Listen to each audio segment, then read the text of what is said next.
9 hospitals, more than 20 heart surgeons and 12 prayer groups from England to Nepal have been taking part in the biggest multi-faith prayer experiment ever devised. And all to answer one simple question.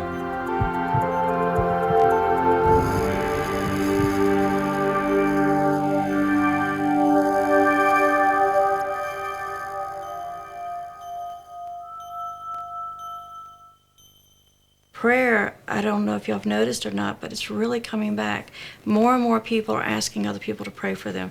They're starting to see a difference, but they're also starting to feel a difference. Science is trying to prove on their own terms something that everybody's known since people came out of the caves. Yeah, prayer works. Normally I get an answer on my prayers. If you're faithful and you believe that God will do it, He will do it. He has numerous times in my life. Love that you give us, Lord. There is without question a spirit world around us. And can a person tap into it anytime? You better believe it. Belief is not enough for science. It needs proof.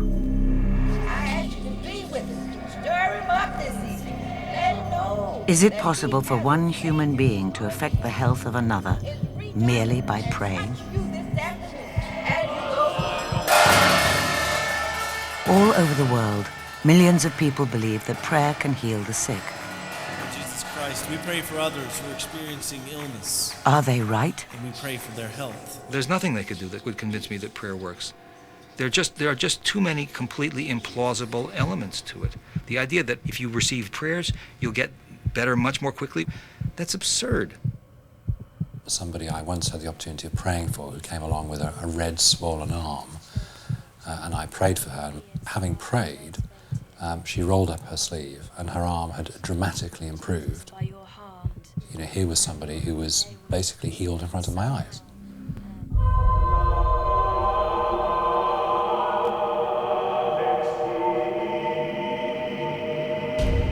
The headquarters of the prayer experiment is located in the middle of the Bible Belt. Durham is known as the City of Medicine. Many of the major medical trials in America take place here. For the last 3 years, our cameras have been following the prayer experiment known as the Mantra Study.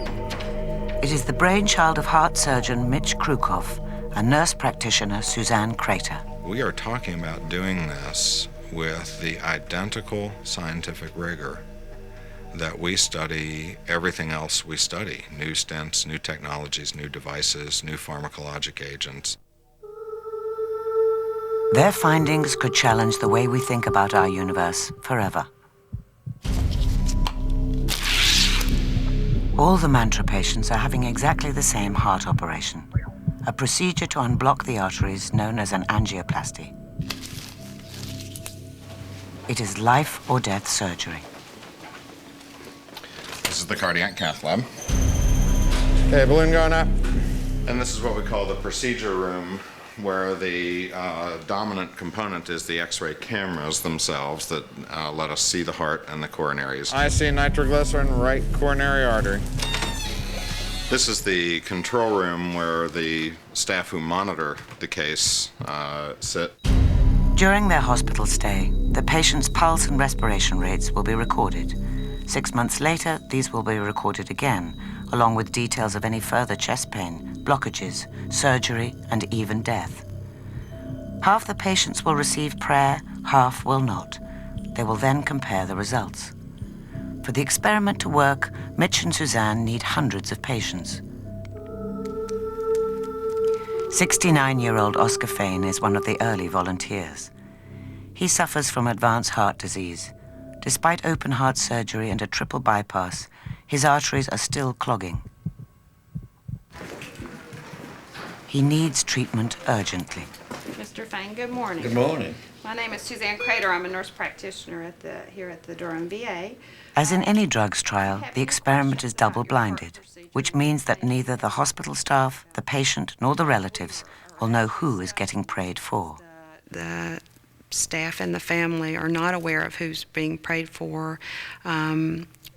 so that doesn't introduce a sort of bias that might enter into the study.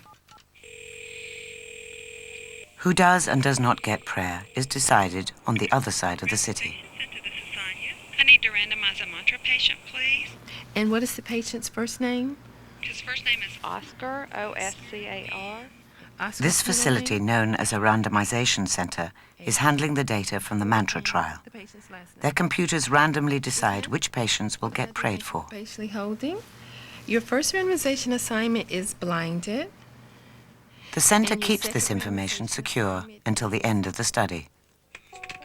Oscar Fane will receive prayer, and so the prayer mechanism is activated.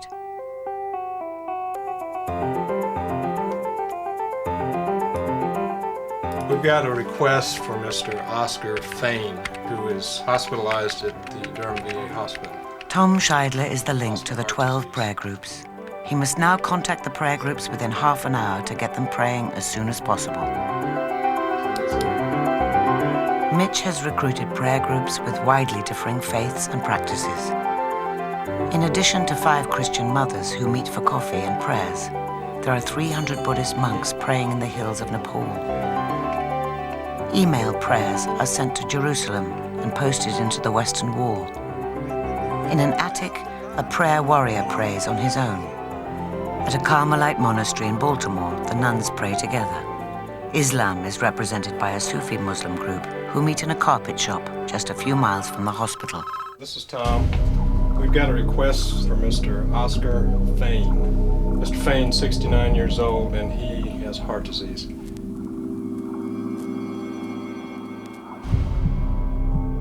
Anybody that knows God, I'll say I'm willing for them to pray for me. Oscar H. Fane, 69 yaşında, Durham VA Hospital.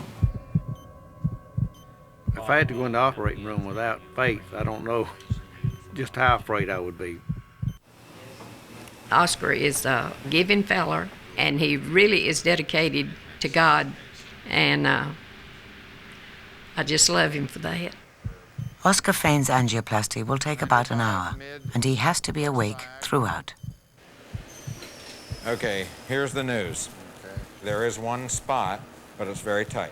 Using live X-rays, Mitch can easily see the blockages as white lumps on the artery wall. The arteries themselves are just a few millimeters wide. To unblock them requires enormous skill. If one's technique is less than focused, the potential to do harm is always there. Let us pray for complete healing for Oscar Fane. First, a 3-foot plastic tube is fed up an artery from the groin directly into Oscar Fane's heart. Compassionate God, hear our prayer. Mitch then feeds a tiny wire up the tube and directly into the heart itself.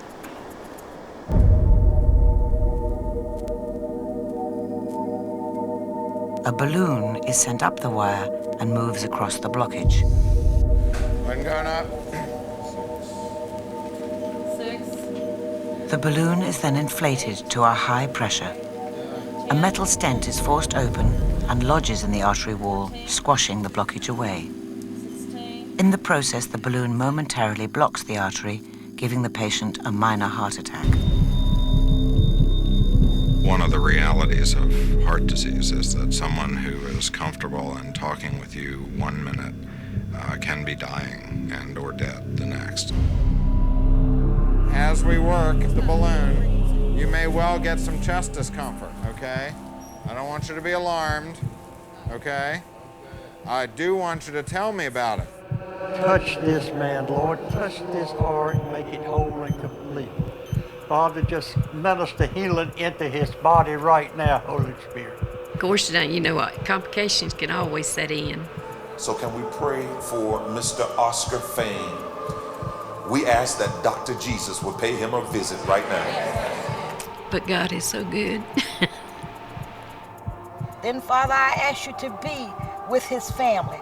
I ask you to touch him. I ask you to keep him lifted up. For Oscar Fane's wife and family, the waiting is the hardest part.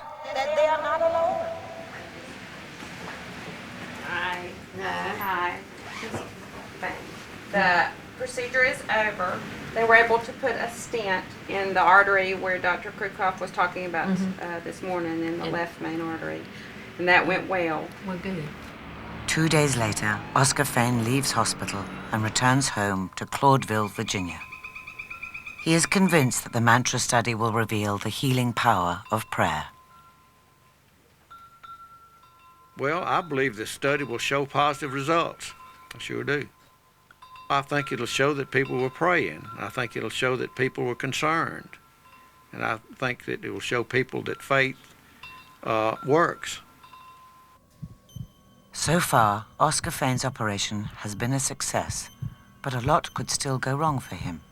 It's the patient's long-term health that counts, and it's only after the 6-month checkup that they'll have enough data to begin comparing the health of those who were prayed for with those who were not. Attempting to test the power of prayer is highly controversial, even amongst those who believe that prayer is effective. Prayer is not a penny in the slot machine. You can't just put in a coin and get out a chocolate bar at the bottom. This is like setting an exam for God to see if God will pass it or not. And as soon as you think that you've got God in your back pocket and you can do tricks with him and so on, then I'm afraid you run slap into what both the Old and the New Testament say very clearly, which is you mustn't put God to the test. The medical community is also split on the validity of the experiment Mitch and Suzanne are running.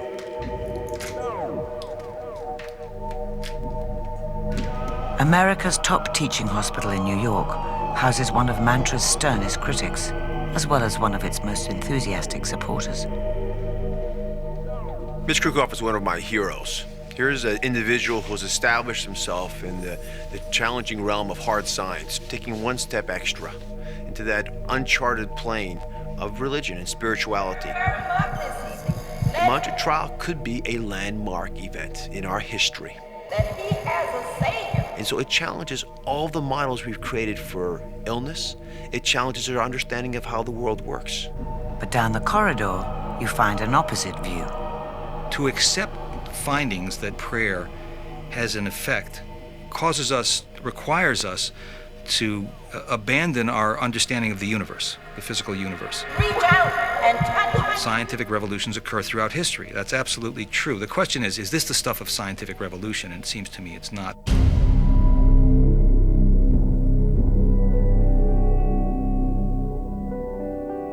There have been numerous attempts to study the effect of prayer on health, but to date, none of the findings have been conclusive. Mitch and Suzanne are risking their reputations as scientists by daring to link spirituality and health, but they have a reason. When they started doing these life-saving operations a decade ago, they expected the death rate to be high. We expected 1 of every 3 patients in this group to die during their procedure. And at the end of more than 100 patient experience, the mortality rate was not 30%, but was 3%. It seemed more than modern medical technology could account for. Mitch then realized that all the patients at his hospital came from the Bible Belt. Was their survival rate connected to their faith? There were real numbers involved here, but what was not systematic in any of this was what role prayer or the presence of some sort of spiritual support system played. They wanted to put this hunch to the test, so they carried out a pilot study with 150 angioplasty patients. The results were astonishing. The patients who did the best had all been prayed for. Major complication rates in the group afforded off-site prayer were 0 compared to major complication rates in the standard care group of 6.7%. Their pilot study seemed to suggest that prayer worked, even if you didn't know you were being prayed for. But to make any impact on the medical community, they needed a major trial with over 750 patients.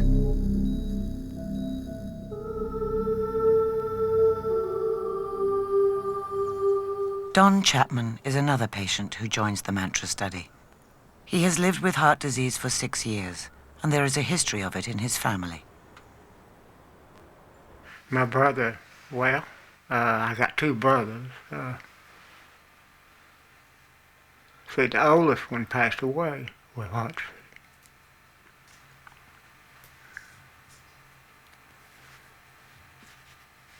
In addition to his older brother, Mr. Chapman lost his mother and sister to heart disease. And the youngest one. His younger brother is now also suffering.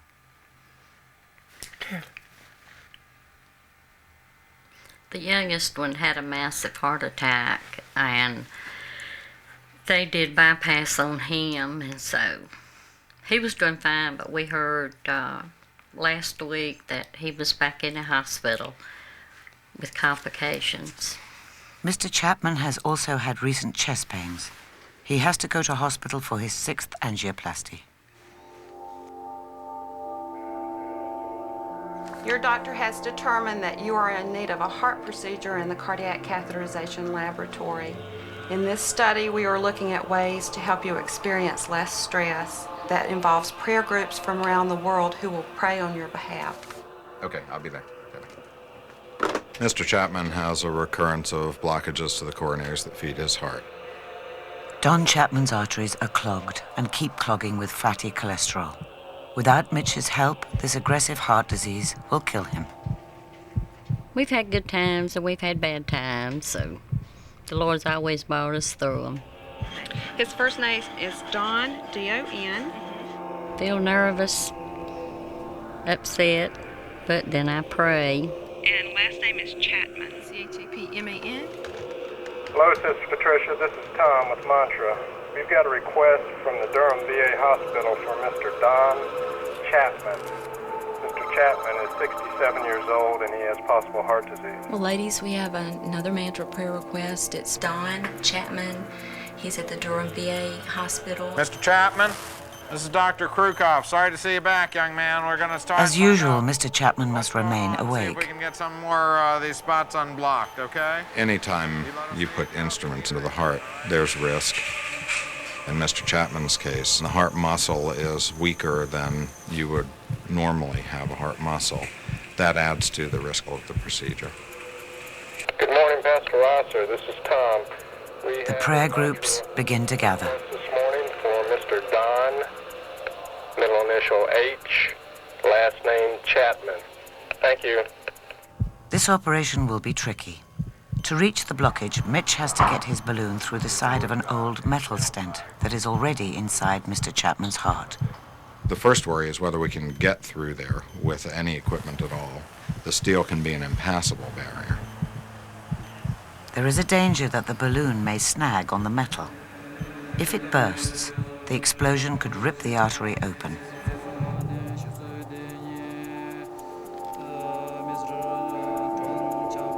Don H. Chapman, 67 yaşında, Durham VA Hospital. Pray that you would give the doctors skill as they work on him, and I thank you that you are the master healer. Father, we ask in the name of Jesus that you will undertake for him and that there will not be any problem in this procedure. 150 nitro. 6 atmospheres. It takes Mitch over an hour to get the balloon through the side of the old stent. Okay, balloon going up. High sail, 6 atmospheres. Mitch then inflates the balloon under enormous pressure, 200 pounds per square inch. Now Mitch will find out if the balloon has snagged on the old stent. I see it.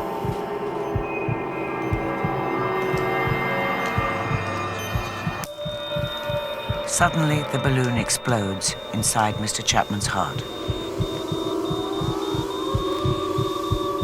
When the balloon ruptures, that jet comes out like a water pick. The explosion takes a chunk out of the artery wall. What Mitch does next will determine whether Mr. Chapman lives or dies.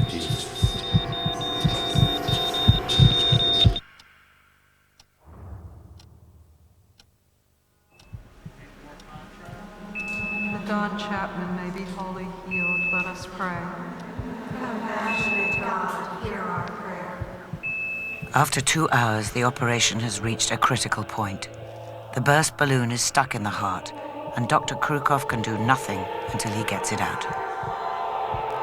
Okay, retreating. Once the balloon ruptures, you can no longer suck it back down because you just suck blood in through the ruptured area of the balloon. He has no option but to try gently pulling, but there is a danger that the snagged balloon will rip the old stent away, taking the artery wall with it. Father, I have another gentleman by the name of Don Chapman this morning, Father. God, this gentleman is 67 years old.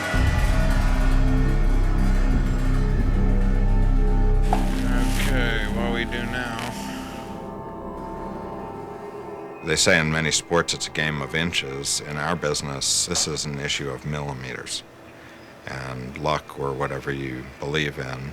Mitch has no choice but to keep moving and rotating the balloon in the hope that it will come free. Sometimes it'll just come out. With his, there was definitely resistance. Re-advance the balloon and rotate it slightly and try again. There was still resistance. And we can reach the nations across the ocean, Lord, that this will become a great tool that you're able to touch. We glorify you for that, Lord. I call out Mitch Krukov. Compassionate God, hear our prayer. That Don Chapman may be wholly healed, let us pray. After 2.5 hours, Mitch finally manages to retrieve the balloon, staunch the blood flow in the damaged artery, and inflate a new balloon successfully. Okay, Mr. Chapman?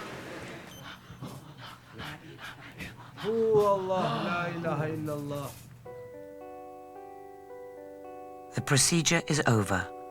The prayers are said, but what matters to the mantra experiment now is how Mr. Chapman fares over the next 6 months. The operation was touch and go, but Mr. Chapman lives.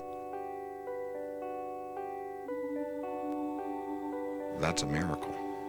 To me, the miraculousness is actually the human body itself. The human body and the heart in particular are just miraculous. And they are as clear evidence of a far greater presence than human presence in the cosmos.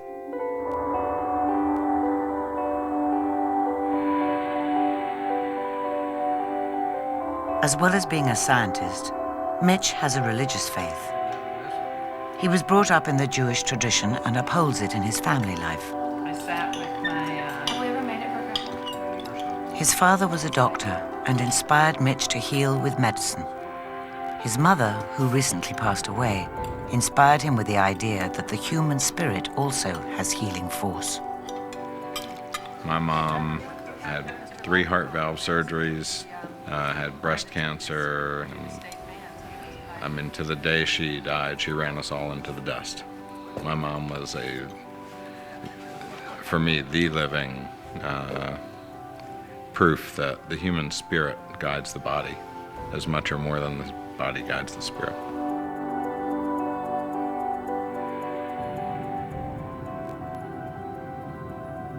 What drives me is that when my mother was in an operating room for 3 hours having an open heart surgery, as I sat there, I had a choice to twiddle my thumbs or do whatever. What do you do during a time like that? And what I did was looked out the window at the clouds floating by and said prayers.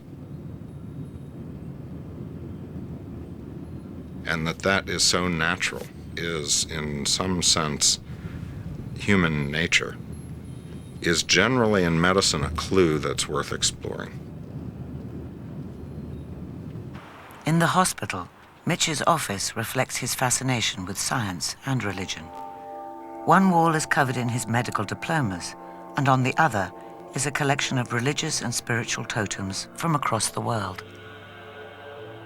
I think that we vastly underappreciate the power of prayer in our modern culture. It's time to recognize that in our infatuation with the technologies, we may have paid not enough attention to what else in a human being can, with those technologies, promote health and recovery.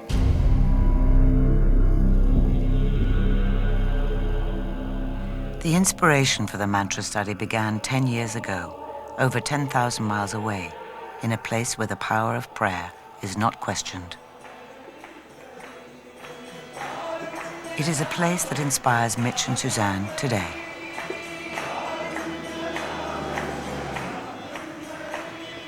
This is a 300-bed, state-of-the-art hospital.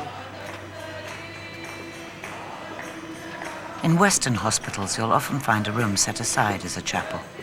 Here, the entire building is considered a temple of healing. It has become the guiding light for the prayer study. The central rotunda of the hospital is architecturally designed to represent a heart whose apex is pointed to God.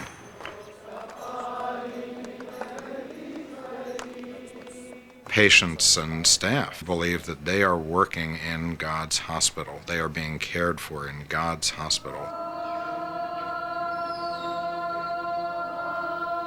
The mortality rates are comparable to most Western hospitals, even though this hospital treats the rural poor of India. They are using the same technology as the West. The difference, Mitch believes, is in the spirit of the place. The energy in this hospital is really a healing energy. There's an atmosphere around the staff as they do their work, a joy. Dr. Neelam Desai conducts angioplasties just like Mitch, but he also leads his heart patients every day in joyful prayers. Even in the kitchens, the preparation of the food is a sacred ritual. Every mouthful of food the patients eat has been blessed. Mitch and Suzanne got involved with this hospital 10 years ago when they came to help design this high-tech angioplasty lab. When we first went over to India, we were going to go to this poor third world nation and share with them our technologies and teach them how to do it right, and honestly stated it was a very arrogant start. Despite that, we continue to learn more than we've ever taught. As we made rounds, the patients were literally glowing, and part of the atmosphere is what they consider God. Everywhere you go in the hospital, there are images of the man who built it. Sai Baba, a Hindu holy man who is believed by his followers to be divine.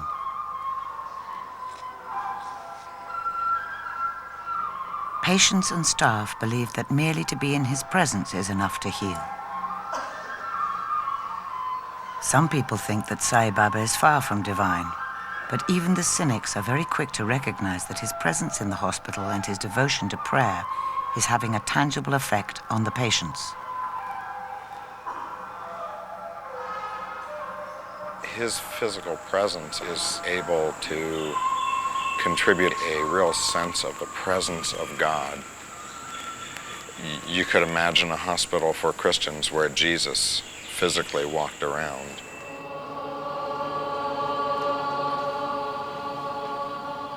Seeing faith and technology working hand in hand was a revelation for Mitch and Suzanne. But what could they translate from here into the West? Clearly, communal patient prayers would not sit comfortably in Western healthcare. They started thinking about what else they could introduce. What if we really focused on where is the spiritual background, if you will, outside of the patient's direct awareness? We have a lot of communities in the United States who pray for people in the hospital. We have a lot of people who do this. So the question of whether it has any real measurable effect, we consider a meaningful one. I know in my own personal life that prayer works because my daughter was born with a fatal heart defect, and there were hundreds and hundreds of people praying for her. Her recovery was miraculous. She should have been in the hospital for weeks or even months, and she was out within 2 weeks, and that was after open heart surgery at 6 days old.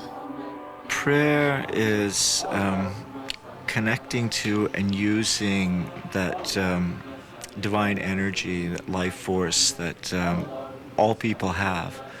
It's the one way which people can help each other. If they are sincere people who really believe, then their prayers will be effective. The prayer groups all believe in the effectiveness of what they do, but some believe their prayers are more effective than others. The Christian mothers have doubts about the Muslims. Well, we can all, I'm sure that their heart is just as pure as ours, but if they do not believe that Jesus is the way, the truth, and the life, then it won't be heard. They're right.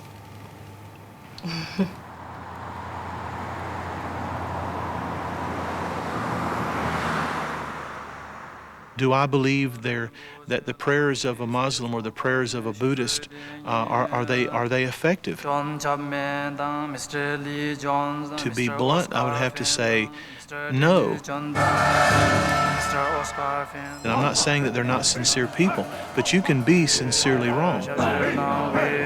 It may be salving you, it may be salving your conscience, but you need to know that what you have here is not working. Of the 9 major religions in the world today, 8 of them are man's efforts to get to God, but only one of them is God's effort to get to man. Christianity.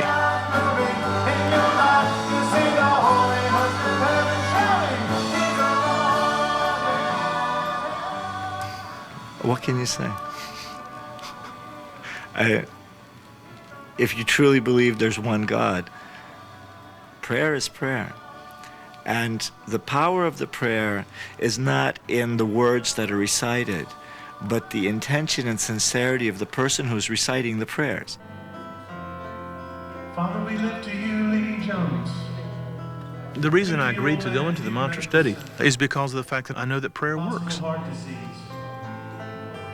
Maybe there was a bit of a misconception on my part because I was kind of under the idea that there were going to be distinctions made, a measuring between the Christians and whatever other religious group was involved. You will see a difference in the lives of people at the end of this study. There's no question. You will see a difference. But the one missing part will be nobody will know really where the difference came from. And that to me is it's absurd. We have received hundreds of emails asking us which prayer works better. Do we care to participate in such a direction? Absolutely not. So there's a lot of vested interest. I mean, again, you don't have to look too far around the world we live in and find that the bloodiest corridors of human history are generally those in which one religion has created a contentious relationship with another religion. The mantra prayer study needs 750 patients to be able to reach solid results that the scientific community will take seriously.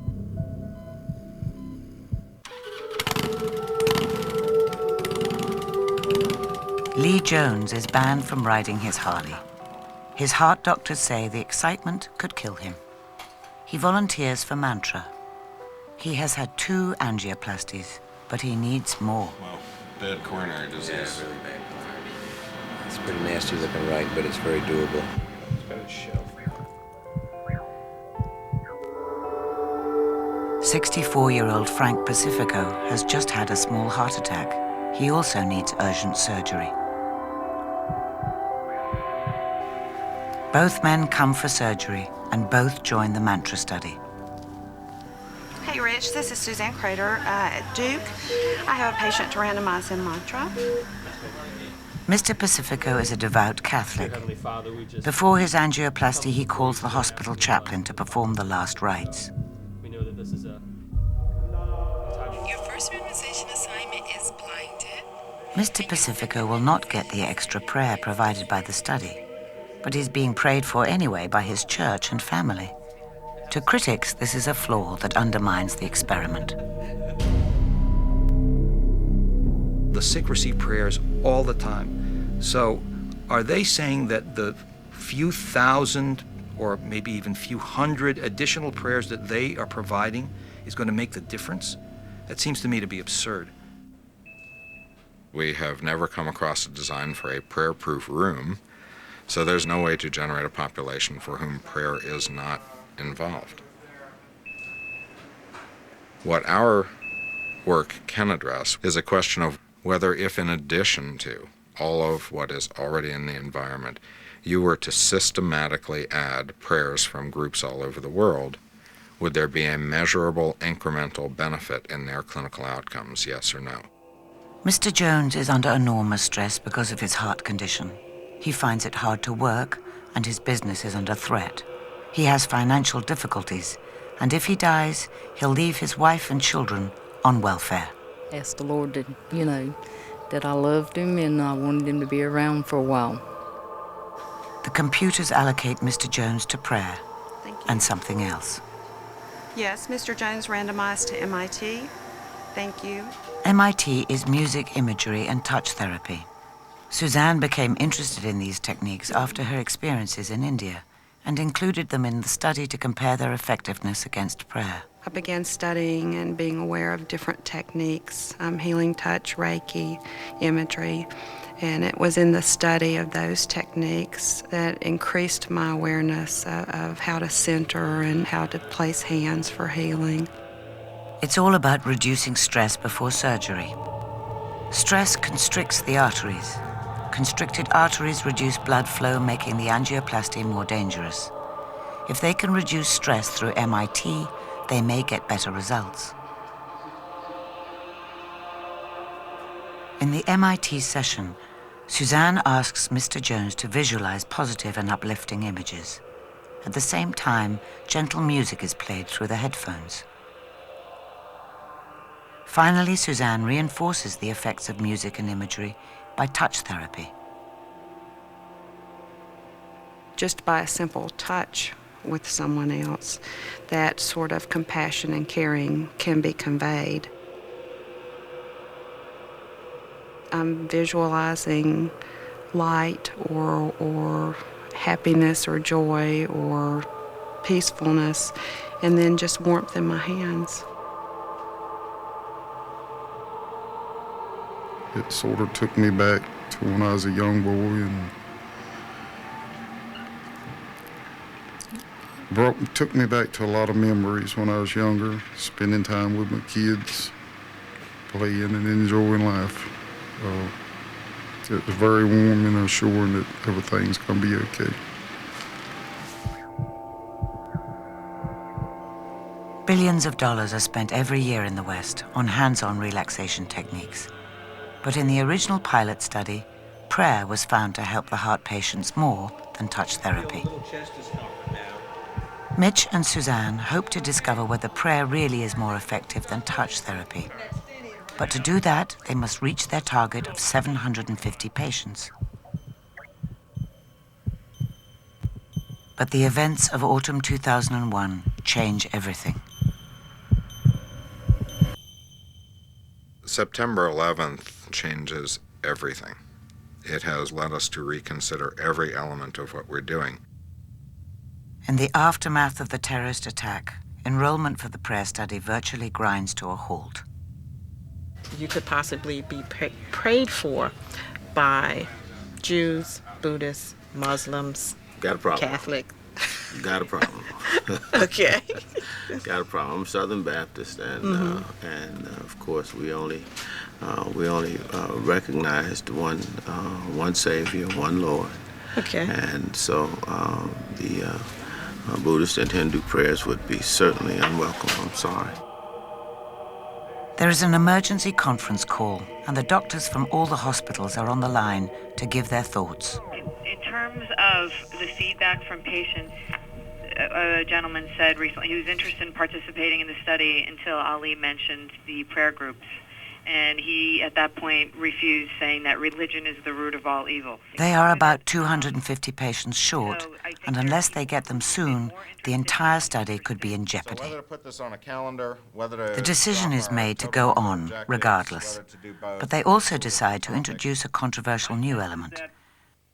Should we consider going to a higher dose prayer structure? They decide to add in another 12 prayer groups, doubling the dosage of prayer, to see if that has any impact. These new prayer groups will not pray for the patients, but for the first prayer groups. A previous prayer study had indicated that a second layer of prayer could have amplifying effects. One of the new prayer groups brought into the study to pray for the prayers of the original prayer groups is based in England. Most of these people work in healthcare. There is a consultant physician, 2 medical students, a genetics researcher, and a nurse. Chris Summerton is a consultant physician at Trafford General Hospital. We've been given a role of what the researchers are calling reinforcement. And I thank you that these wonderful women have chosen to worship you by interceding and praying. The way that they've explained it to me is there again have been previous studies which have done a similar thing and have shown that you can demonstrate a bigger effect when people are praying for the prayers. We just hear about the Muslim faith, and sometimes there's so much Islamophobia about us, God, and so much wrong thoughts. Just lifting up the Carmelite monastery and Sister Patricia and all the nuns, Lord, that meet there. And Father, I pray that their eyes would be so resolutely just fixed on you, that Jesus, they'd know that you are able to do more than they could even ask or imagine of you. I feel it as part of the process of witness. And I suppose this sort of study gives that opportunity. It actually says to the scientific community, who might have a very closed mind, there is something more than just the scientific worldview here. Actually, there is a worldview which looks at God and God's interventions is bigger than just science. Critics are doubtful that the mantra data will show any effect by increasing the dosage of prayer. So they're saying that the prayer is, functions in a dose-response fashion. More prayer is better. Is that what they're saying? If you receive 2 prayers, you'll get better much more quickly, or more better than if you receive 1 prayer? That's absurd. As soon as you start to imply, again, like the penny in the slot machine, that, oh, well, increase the dosage a bit, like taking 4 aspirins instead of 2 or something, and then maybe that'll crack it. The answer is, no, God is not in your power like that. That's so trivializing of the experience of prayer and demeaning of the religious experience, not to mention how implausible it is scientifically. Implausible to me is more an admission of ignorance, and anybody who wouldn't admit that we're ignorant about how prayer works in health is silly. We're all ignorant. Having tiers of prayers praying for the prayers of other congregations, praying for patients, that may be total nonsense. But the question of dose response in human beings when we're sick, in any therapeutic, is a simple, basic, fundamental question that the silliness would be to not pay attention to it. With extra prayer groups in place, the hospitals involved make one final push to complete the study. Lisa May has the task of enrolling a more cynical population in Washington. Amongst them, Dennis Johnston. I'm not going to have to pray, am I? No, you don't have to pray. There are groups off-site, away from here, that may possibly pray for you. The praying part, I don't believe in that. Dennis Johnston has a stressful job in real estate and a history of heart disease. Despite his skepticism, he joins Mantra. The randomization center is contacted, and he's randomized to prayer. Could prayer help a non-believer? Yeah. I'm not at all religious. Hello, Sister Patricia. This is Tom. We've got a request from Washington Heart Center for Mr. Dennis G. Johnston. Mr. Johnston is 60 years old, and he has possible heart disease. Thank you very much.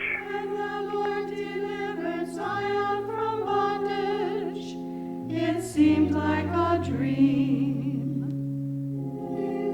We joined the Mantra study because it seemed very compatible with what we do anyway, because people come to us all the time to ask prayers for those who are sick or in need. It just seemed very compatible to what we are and what we do.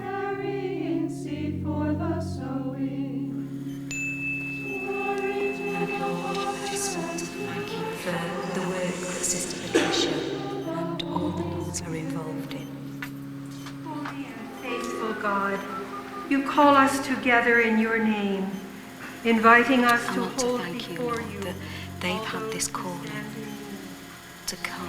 Compassionate God, hear our prayer. And to pray. For Dennis Johnston, that he may be wholly healed, let us pray. Compassionate God, hear our prayer. For those people, Lord, to be well. We're not told whether the person really has a belief or what their beliefs are. We just pray for them as we're asked to and hope that it is worthwhile.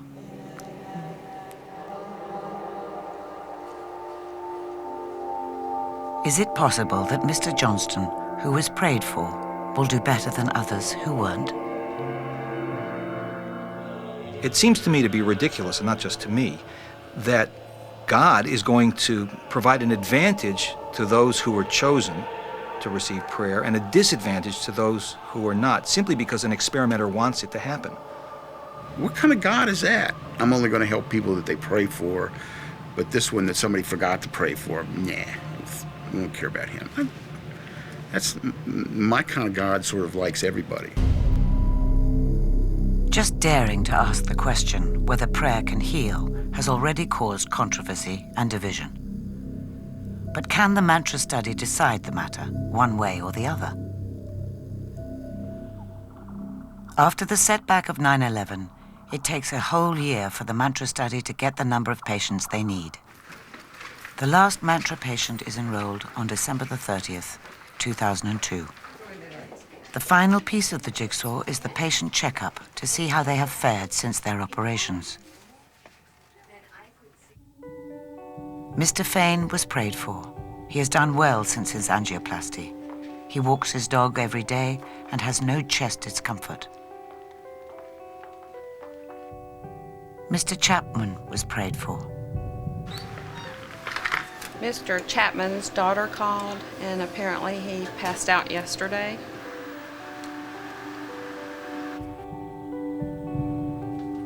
Since his angioplasty, Mr. Chapman has collapsed 3 times. His doctors are unsure why he is passing out, so he's now wearing a heart monitor linked up to the telephone, so that if anything happens, people can be alerted. Mr. Jones was prayed for and received the touch therapy. He is complaining of chest pains again. He has not been at all well. Why don't you give me nice big breaths in and out through your mouth. Dennis Johnston was prayed for. Not long after the angioplasty, his neck artery was found to be 95% blocked. He had a 50-50 chance of having a stroke. Further surgery has cleared the problem, and now he's making good progress. Mr. Pacifico is doing really well. He has had no chest pain and no complications and has just joined a fitness class. Sounds like you're doing wonderfully well. But Mr. Pacifico was not prayed for by the mantra groups.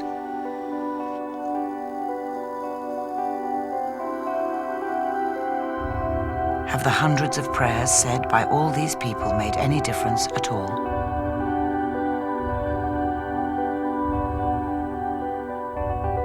The statisticians at the Duke Clinical Research Institute get to work on the raw data, turning the mountain of questionnaires, records, and patient outcomes into an answer to the simple question, does prayer work?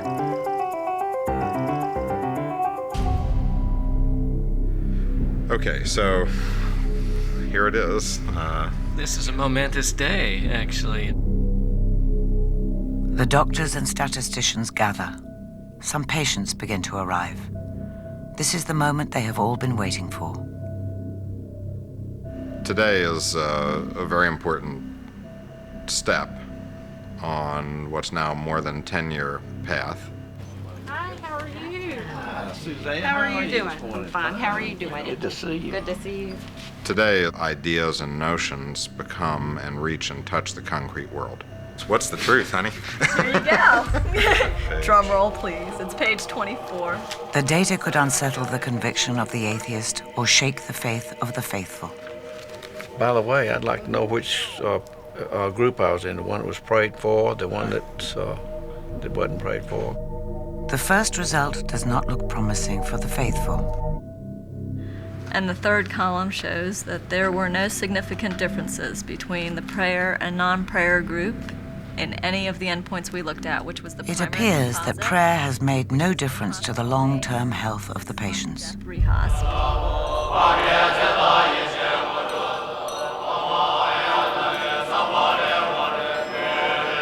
You were in the group that was prayed for. I could have very easily guessed that because I got along so well. Not much different.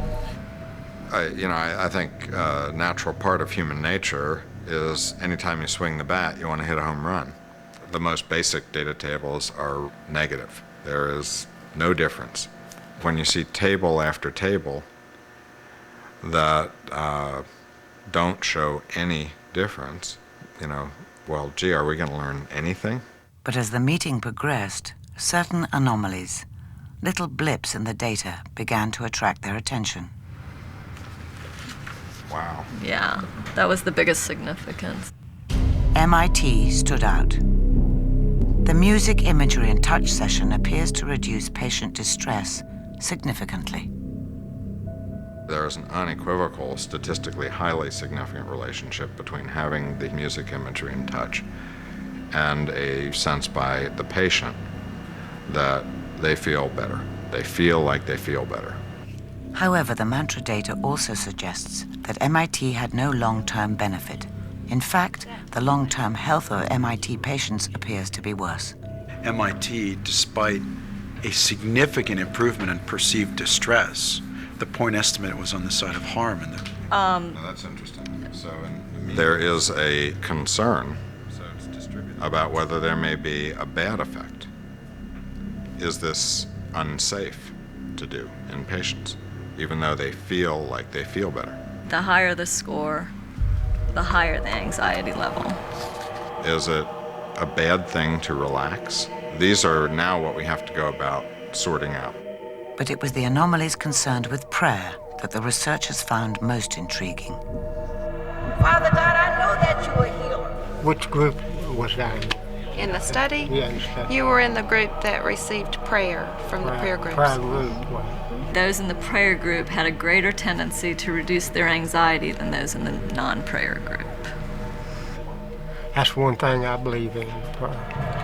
I know you can heal a broken heart. The results indicate that prayer may also help reduce patient distress, although not as dramatically as MIT. Reducing distress may not help physical recovery, but this result does reinforce what many of the prayer groups believe. We're not doctors, so we can't say, I pray that this vein grafts very well into that place or whatever. What we pray for is healing. A person can be healed in ways that we're not aware of, that maybe their heart isn't healed in this particular study, but maybe they're not meant to recover. Maybe they're meant to be ready for death in a much more fuller way than they had been. So that's a healing in itself. For many of the prayer groups, no prayer goes unanswered by God, and the healing has an elusive quality. But the mantra study deals in a world of hard facts and figures. The mysterious ways in which God works is irrelevant. We really will never be able to explore whether or where or how God fits into the act, if at all. But that's okay, because we're practicing healthcare. There is one other anomaly in the research that is sure to cause controversy in the medical world. It appears that the extra prayer groups added after 9/11 did have an effect.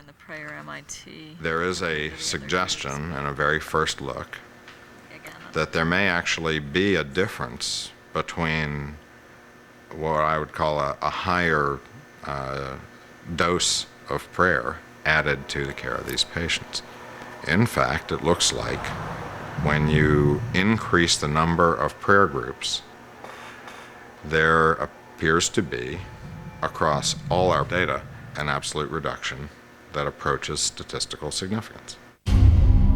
Understanding the role of spirituality and finding its place in a technological world appears daunting. In the West, medicine has dealt with the body, and religion dealt with the soul. If you believe, then no proof is necessary. Well, I think it's a good approach to surgery or sickness either, for that matter, is to get people acquainted with prayer. If you don't believe, then no proof will probably ever be enough. Medicine and doctors and organized medicine and things like that is the way to go in health. I don't think the prayer being out there in the air does anything for me. The mantra study will not settle the arguments between science and religion. In fact, the findings are guaranteed to fan the flames and fuel the debate. The problem is physicians prescribing or recommending, even in an indirect way, engaging in religious activity. Patients should feel free to practice religion in any way they want, and physicians should butt out. These results are brand new, and their full implications have yet to be drawn out from the mountain of data. We're not just going to abandon this. We've got a reason to go on. What if you put more groups? Or what if you put more tiers? Or what if you put prayer at the bedside? In the end, mantra has raised more questions than it has answered, but that is the result of good science. And it is the intriguing possibilities contained within the data that they feel are worth pursuing further. Thank you, God. This is my prayer. Amen. One thing this study is not is the end. If you were developing a drug, you'd look at these data with great interest and with the potential to pursue that drug with great gusto.